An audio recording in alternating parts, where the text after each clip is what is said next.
Hi, and welcome to part 3 of our videos on how we made SemiBin faster. And so today I want to demonstrate a little technique that we use very frequently in these situations. So if you saw part 2, you know that we realized that this function calql, which computes the KL divergence, is very slow and uses a lot of memory. We've solved the memory issue to some extent by using smaller arrays, by using 32 bits, but we still want to make it faster. So how can we do that? So the first thing is this function. This is very typical. This function is written in a very direct style. The expressions, the codes looks probably very close to the formulas that we see on, for example, Wikipedia, but it's a little bit too slow. So we want to start improving, and by improving it, we're probably going to make it harder to read, but hopefully faster. But but before we get there, what we're going to do is we're going to take this version, and we're going to rename it, slow calql. This is exactly the same function we had, and then we're going to write a test code that basically, here I'm just using some random numbers, but it doesn't really matter. And what I want to show is that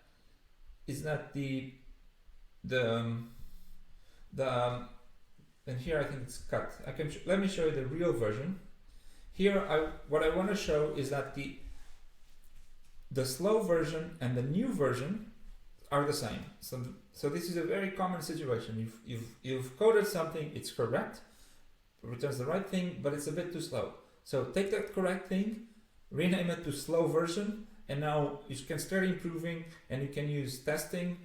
Here we can use testing to make sure that whenever you improve, actually improves it and does not introduce new bugs.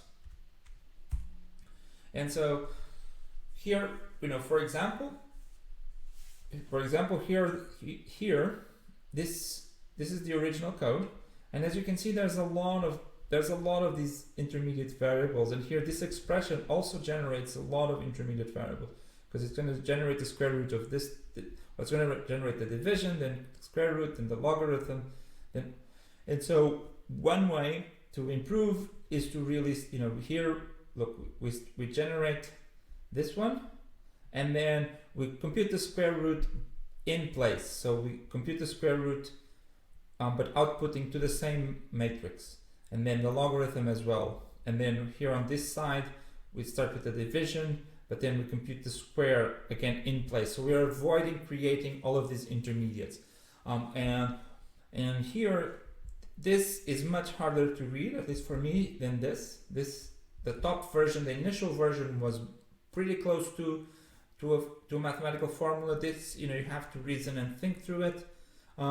But you do avoid a lot of intermediate values, and so this is the classic case where faster code is actually harder to read. So you first write the easy version, and then you realize you need to improve. So so you want to do a plus equals b because this does not create the intermediate. But as I said, it's harder to read. The next optimization is, is to just use this mathematical identity. So here we're taking the logarithm of the square root. And so first we compute the square root, and then we compute the logarithm. But the logarithm and the square root are both functions that are complex and take a while to compute. But we know that, so this is just high school math, the logarithm of square root, so logarithm of x to the power of 1/2 is 1/2 of the logarithm of x.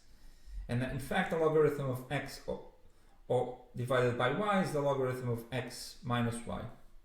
And it's even worse because in this case, v1 and v2 are a broadcasting operation. So v1 and v2 are one-dimensional arrays, and here we were using this notation to create, an all-by-all matrix.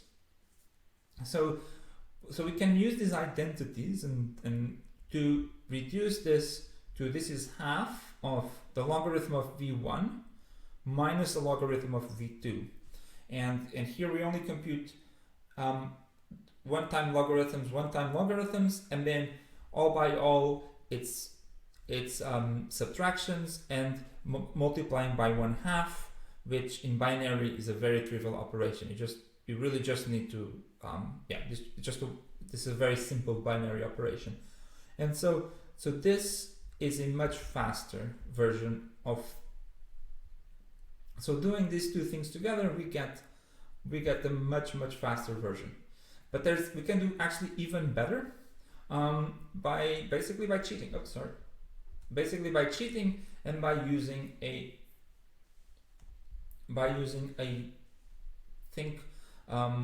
library called numexpr or numexpression, where we can give it a string with our expression, and what it's going to do is it's internally going to do all of these fancy things that we said. So here you can see. So we have kept the strength reduction. So using logarithms only one time, and subtracting and dividing instead of doing the square roots. But here it internally avoids creating all of the intermediates as well. So the drawback is that we have now an extra dependency, and this could be a little bit problematic, especially for code that we want to be widely used. And so actually in the code right now, we've checked for the dependency. If numexpression is available, it uses it. Otherwise, it falls back on the old version. But taken together, this all makes the calculation of the KLD version much faster, and so that chunk of code also creates fewer where a lot of the memory usage was going, because it created all of these large intermediate matrices. That's gone. Memory usage is down. The code is faster, and that's all great.